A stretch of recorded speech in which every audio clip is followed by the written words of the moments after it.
तुमेव माता स पिता तुमेवं तुमेव बन्धुश्च सखा तुमेवं तुमेव विद्या द्रविणं तुमेव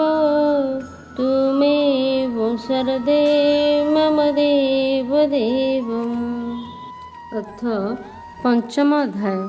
वीरभद्रଙ୍କ द्वारा दक्ष यज्ञ विध्वंस ଓ ଦକ୍ଷବଧ। ମୁନିବର ମୈତ୍ରେୟ କହିଲେ, ଦେବର୍ଷି ନାରଦଙ୍କ ଠାରୁ ମହାଦେବ ଶୁଣିବାକୁ ପାଇଲେ ଯେ ଦକ୍ଷଙ୍କ ଦ୍ୱାରା ଅପମାନିତ ହୋଇ ଦେବୀ ସତୀ ପ୍ରାଣତ୍ୟାଗ କରିଦେଲେ ଏବଂ ସେଠାରେ ଯଜ୍ଞ ବେଦୀରୁ ପ୍ରକଟ ହୋଇଥିବା ଋଭୁମାନେ ତାହାଙ୍କର ପ୍ରାସାଦମାନଙ୍କ ସେନାକୁ ମାରି ପିଟି ସେଠାରୁ ତଡ଼ିଦେଲେ। ଏହା ଶୁଣିବା ମାତ୍ରେ ମହାଦେବ ଭୀଷଣ କ୍ରୋଧ ହୋଇଗଲେ। ସେ ଉଗ୍ର ରୂପ ଧରି କ୍ରୋଧରେ ଓଠ ପାଟି କାମୁଡ଼ି ନିଜ ମସ୍ତକରୁ କେରାଏ ଜଟା ଉପାଡ଼ି ଆଣିଥିଲେ। ସେହି ଜଟା କେରାକୁ ବିଜୁଳି ଓ ଅଗ୍ନି ଶିଖା ପରି ଉଦ୍ଦୀପ୍ତ ଦିଶୁଥାଏ।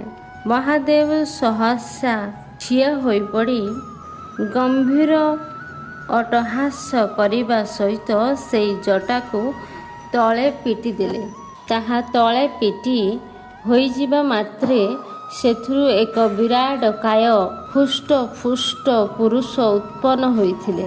ତାହା ତଳେ ପିଟି ହୋଇଯିବା ମାତ୍ରେ ସେଥିରୁ ଏକ ବିରାଟକାୟ ହୃଷ୍ଟପୁଷ୍ଟ ପୁରୁଷ ଉତ୍ପନ୍ନ ହୋଇଗଲେ। ସେହି ପୁରୁଷଙ୍କର ଶରୀର ଏତେ ବିଶାଳ ହୋଇଥାଏ ଯେ ସେ ସ୍ୱର୍ଗକୁ ସ୍ପଷ୍ଟ କରୁଥାନ୍ତି। ତାହାଙ୍କର ଥାଏ ସହସ୍ର ଭୁଜ, ମେଘ ସମାନ ଶ୍ୟାମଳ ଶରୀର, କପାଳରେ ସୂର୍ଯ୍ୟ ସମାନ ତିନି ନେତ୍ର, ମୁଖରେ ବିକଟାଳ ଦନ୍ତ ଓ ମସ୍ତକରେ ଅଗ୍ନିଶିଖା ସମାନ ଲାଲ ଲାଲ ଜଟା ଓ ଗଳାରେ ନରମୁଣ୍ଡମାଳ। ସେହି ପୁରୁଷ ତାହାଙ୍କର ହାତମାନଙ୍କରେ ଧରିଥାନ୍ତି ନାନା ପ୍ରକାର ଅସ୍ତ୍ରଶସ୍ତ୍ର। ସେ ଯେତେବେଳେ କରପତ୍ର ଯୋଡ଼ି ପଚାରିଲେ, ଭଗବାନ କ'ଣ କରିବାକୁ ହେବ ଆଜ୍ଞା ଦିଅନ୍ତୁ। ସେତେବେଳେ ଭଗବାନ ଭୂତନାଥ କହିଲେ, ବୀର ରୁଦ୍ର, ତୁମେ ହେଉଛ ମୋର ଅଂଶ, ତେଣୁ ତୁମେ ମୋର ପ୍ରାସାଦମାନଙ୍କର ଅଧିନାୟକ। ତେଣୁ ତୁମେ ମୋର ପ୍ରାସାଦମାନଙ୍କର ଅଧିନାୟକ ହୋଇ ଅବିଳମ୍ବେ ଯାଇ ଦକ୍ଷ ପ୍ରଜାପତିଙ୍କୁ ଓ ତାହାଙ୍କର ଯଜ୍ଞକୁ ନଷ୍ଟ କରିଦିଅ। ପ୍ରିୟ ବିଦୁର, ଦେବାଧିଦେବ ଭଗବାନ ଶଙ୍କର କ୍ରୋଧଭର ହୋଇ ଏହିପରି ଆଜ୍ଞା ଦେଇଦେବାରୁ ସେହି ବୀରଭଦ୍ର ନାମକ ବିଶାଳକାୟ ପୁରୁଷ ପ୍ରଭୁଙ୍କୁ ପରିକ୍ରମା କରି ନିଜ କର୍ମକ୍ଷେତ୍ରକୁ ଯିବାକୁ ପ୍ରସ୍ତୁତ ହୋଇଗଲେ। ସେତେବେଳେ ତାଙ୍କୁ ବୋଧ ହେଲା ତାହାଙ୍କର ବେଗର ସମ୍ମୁଖୀନ ହେବାକୁ ସଂସାରରେ କୌଣସି ବି ଶକ୍ତି ନାହିଁ ଏବଂ ଯେତେ ବଡ଼ ବୀର ଆସିଲେ ମଧ୍ୟ ସେ ତାହାଙ୍କର ସମ୍ମୁଖୀନ ହେବାକୁ ସମର୍ଥ। ସେ ଭୟଙ୍କର ସିଂହନାଦ କରି ହାତରେ ଏକ ଅତ୍ୟନ୍ତ କରାଳ ତ୍ରିଶୂଳ ଧରି ଦକ୍ଷଙ୍କ ଯଜ୍ଞ ମଣ୍ଡପ ଆଡ଼କୁ ଧାଇଁଗଲେ। ତାହାଙ୍କର ତ୍ରିଶୂଳଟି ଥିଲା ସଂସାରର ସଂହାରକରକ, ମୃତ୍ୟୁକୁ ମଧ୍ୟ ସଂହାର କରିବାକୁ ସମର୍ଥ। ଭଗବାନ ରୁଦ୍ରଙ୍କର ଅନ୍ୟ ବହୁ ସେବକ ମଧ୍ୟ ଘୋର ଗର୍ଜନ କରି କରି ବୀରଭଦ୍ରଙ୍କର ଅନୁଗମନ କଲେ। ସେତେବେଳେ ବୀରଭଦ୍ରଙ୍କ ପାଦର ନୂପୁରାଦି ଆଭୂଷଣ ଝମ ଝମ ହୋଇ ବାଜୁଥାଏ। ଏପଟେ ଯଜ୍ଞଶାଳାରେ ବସିଥିବା ଋତିଜ ଯଜମାନ ସଦସ୍ୟ ଏପଟେ ଯଜ୍ଞଶାଳାରେ ବସିଥିବା ଋତିଜ ଯଜମାନ ସଦସ୍ୟ ତଥା ଅନ୍ୟ ବ୍ରାହ୍ମଣ ଓ ବ୍ରାହ୍ମଣୀଗଣ ଉତ୍ତର ଦିଗରେ ଧୂଳି ଉଡ଼ୁଥିବା ଦେଖି ବିସ୍ମିତ ହୋଇ ଭାବିଲେ, ଆରେ ଏ ଅନ୍ଧକାର କେଉଁଠୁ ମାଡ଼ି ଆସୁଛି? ଏତେ ଧୂଳି ଉଡ଼ୁଛି କାହିଁକି? ଏହା ତ ଝଡ଼ ତୋଫାନର କିଛି ଲକ୍ଷଣ ପରି ଦିଶୁନାହିଁ କି ଏଠାରେ ଲୁଟ୍ପାଟ୍ କରୁଥିବା ଲୋକେ ମାତିବା ସମ୍ଭବ ନୁହେଁ।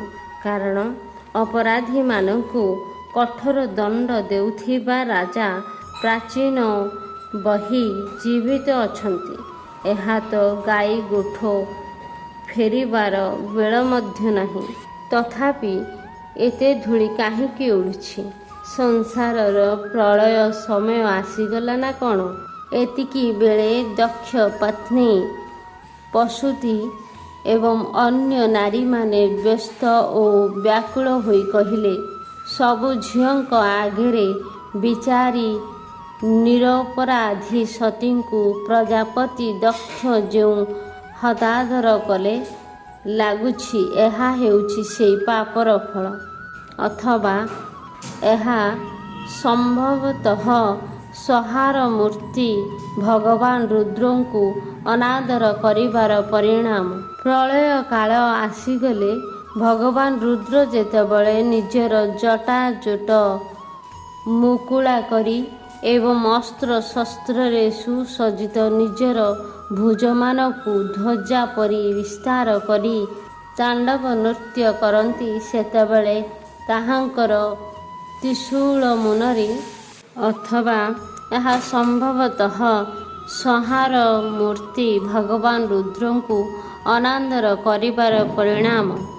ପ୍ରଳୟ କାଳ ଆସିଗଲେ ଭଗବାନ ରୁଦ୍ର ଯେତେବେଳେ ନିଜର ଜଟାଜୁଟ ମୁକୁଳା କରି ଏବଂ ଅସ୍ତ୍ର ଶସ୍ତ୍ରରେ ସୁସଜ୍ଜିତ ନିଜର ଭୁଜମାନଙ୍କୁ ଧ୍ୱଜା ପରି ବିସ୍ତାର କରି ତାଣ୍ଡବ ନୃତ୍ୟ କରନ୍ତି, ସେତେବେଳେ ତାହାଙ୍କର ତ୍ରିଶୂଳ ମୁନିରେ ଦିଗ୍ଗଜମାନେ ମଧ୍ୟ ବିଦ୍ଧ ହୋଇଯାଆନ୍ତି ଏବଂ ତାହାଙ୍କର ମେଘଗର୍ଜନ ସମାନ ଭୟଙ୍କର ଅଟ୍ଟହାସରେ ସେତେବେଳେ ତାହାଙ୍କର ତେଜ ଅସହ୍ୟ ହୋଇଯାଏ।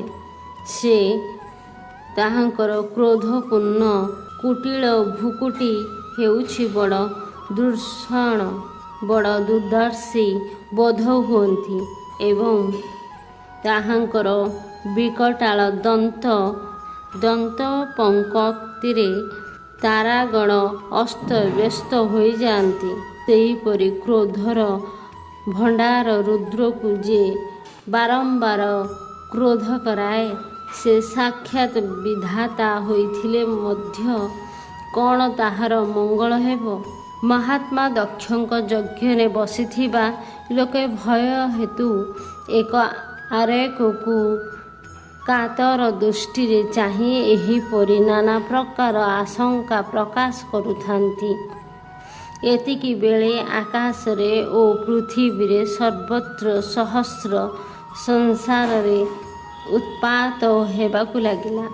ହେ ବିଦୁର, ସଦଳ ବେଳେ ମାଡ଼ି ଆସୁଥିବା ରୁଦ୍ର ସେବକମାନେ ସେହି ବିରାଟ ଯଜ୍ଞ ମଣ୍ଡପକୁ ଚତୁର୍ଦିଗକୁ ଘେରିଗଲେ। ସେମାନେ ନାନା ପ୍ରକାର ଅସ୍ତ୍ର ଶସ୍ତ୍ର ଧରିଥାନ୍ତି। ସେମାନଙ୍କ ଭିତରୁ କେତେକ ଥିଲେ ବାଙ୍ଗରା ଓ କେତେକ ଦେହର ରଙ୍ଗ ପିଙ୍ଗଳ, ତ ଆଉ କେତେକଙ୍କର ରଙ୍ଗ ହଳଦିଆ। କେତେକଙ୍କର ମୁହଁ ଓ ପେଟ ହୋଇଥାଏ ଠିକ୍ ମଗରର ମୁହଁ ଓ ପେଟ ପରି। ସେମାନଙ୍କର ଭିତରୁ କେତେଜଣ ପାଗବଂଶ ଯଜ୍ଞଶାଳାର ପୂର୍ବ ଓ ପଶ୍ଚିମ ଖଣ୍ଡ ମଝିରେ ସେମାନଙ୍କ ଭିତରୁ କେତେଜଣ ପାଗବଂଶ ଓ ଯଜ୍ଞଶାଳାର ପୂର୍ବ ଓ ପଶ୍ଚିମ ଖଣ୍ଡ ମଝିରେ ରଖାଯାଉଥିବା ଆଡ଼ି କାଠ ଭାଙ୍ଗିଦେଲେ କେତେକଙ୍କ ଯାଇ ଯଜ୍ଞଶାଳାରେ ପଶ୍ଚିମ ପଟେ ଥିବା ପତ୍ନୀଶାଳା ନଷ୍ଟ କରିଦେଲେ। କେତେକ ଯାଇ ଯଜ୍ଞଶାଳାର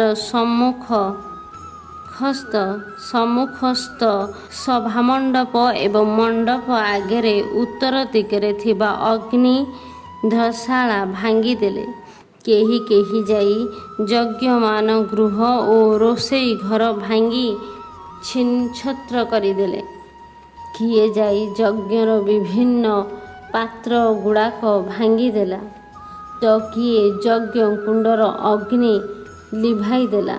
କିଏ ଯାଇ ଯଜ୍ଞ କୁଣ୍ଡରେ ପରିସ୍ରା କରିଦେଲା, ତ କିଏ ବେଦୀ ଚାରିପଟେ ବନ୍ଧା ଯାଇଥିବା ସୀମାସୂତ୍ର ଛିଣ୍ଡେଇ ଦେଲା।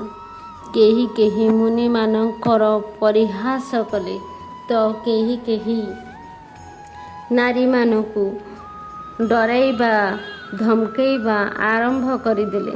ପୁଣି କେହି କେହି ସେମାନଙ୍କ ପାଖ ଦେଇ ଖସି ପଳାଉଥିବା ଦେବତାମାନଙ୍କୁ ଧରି ପକାଇଲେ। ମଣିମାନ ଭୃଗୁଋଷିଙ୍କୁ ଏବଂ ବୀରଭଦ୍ର ପ୍ରଜାପତି ଦକ୍ଷଙ୍କୁ ବାନ୍ଧି ପକାଇଲେ। ଚଣ୍ଡୀସହ ପୂଷାଙ୍କୁ ନନ୍ଦୀଶ୍ୱର ଯାଇ ଭଗଦେବୀଙ୍କୁ ଧରି ପକାଇଲେ। ଭଗବାନ ଶଙ୍କରଙ୍କର ଏହି ଭୟଙ୍କର ଲୀଳା ଦେଖି ତଥା ସେମାନଙ୍କର ଟେକା ପଥର ମାଡ଼ରେ ଅସ୍ତବ୍ୟସ୍ତ ହୋଇ ଯେତେ ସବୁ ଋତିଜ ଓ ସଦସ୍ୟ ଓ ଦେବତା ଥିଲେ, ସମସ୍ତେ ଯେ ଯେଉଁଆଡ଼େ ପାରିଲେ ଧାଇଁ ପଳାଇଗଲେ। ଭୃଗୁ ଶୁଭ୍ର ଧରି ଆହୁତି ଦେଉଥିଲେ। ବୀରଭଦ୍ର ତାଙ୍କର ଦାଢ଼ି ନିଶ ଉପାଡ଼ି ପକାଇଲେ, କାରଣ ସେ ପ୍ରଜାପତିମାନଙ୍କର ସଭାରେ ନିଶ ମୋଡ଼ି ମହାଦେବଙ୍କୁ ଉପହାସ କରୁଥିଲେ। ବୀରଭଦ୍ର କ୍ରୋଧଭର ହୋଇ ଭଗଦେବଙ୍କୁ ତଳେ କଚାଡ଼ି ଦେଲେ ଓ ତାଙ୍କ ଆଖି ଖୋଳି ପକାଇଲେ। କାରଣ ବେଦସଭାରେ ଦକ୍ଷ ଯେତେବେଳେ ମହାଦେବଙ୍କୁ ନିନ୍ଦା କରି ଅଭିଶାପ ଦେଉଥିଲେ, ସେତେବେଳେ ଭଗ ତାଙ୍କୁ ଆଖି ଠାରି ଉସ୍କାଉଥିଲେ। ତାପରେ ଅନିରୁଦ୍ଧଙ୍କ ବିବାହ ସମୟରେ ବଳରାମ ଯେପରି କଳିଙ୍ଗ ରାଜାଙ୍କ ଦାନ୍ତ ଭାଙ୍ଗି ଦେଇଥିଲେ, ବୀରଭଦ୍ର ସେହିପରି ପୂଷାଙ୍କ ଦାନ୍ତ ଭାଙ୍ଗିଦେଲେ। କାରଣ ଦକ୍ଷ ମହାଦେବଙ୍କୁ ଗାଳି ଦେବାବେଳେ ପୂଷା ଦାନ୍ତ ଦେଖାଇ ହସୁଥିଲେ। ତାପରେ ବୀରଭଦ୍ର ଦକ୍ଷଙ୍କୁ ଛାଡ଼ି ଉପରେ ବସି ଏକ ଦାଢୁଆ ଖଣ୍ଡାରେ ତାଙ୍କ ବେକ କାଟିବାକୁ ଚେଷ୍ଟା କଲେ। କିନ୍ତୁ ସେ ବହୁ ଚେଷ୍ଟା କରି ମଧ୍ୟ ମୁଣ୍ଡ ଦୁଇଖଣ୍ଡ କରିପାରିଲେ ନାହିଁ। କୌଣସି ଅସ୍ତ୍ରଶସ୍ତ୍ରରେ ଦକ୍ଷଙ୍କର ଚମଡ଼ା କାଟି ନ ହେବାରୁ ବୀରଭଦ୍ର ଆଶ୍ଚର୍ଯ୍ୟ ହୋଇ ବହୁତ ସମୟ ପର୍ଯ୍ୟନ୍ତ ଚିନ୍ତା କଲେ।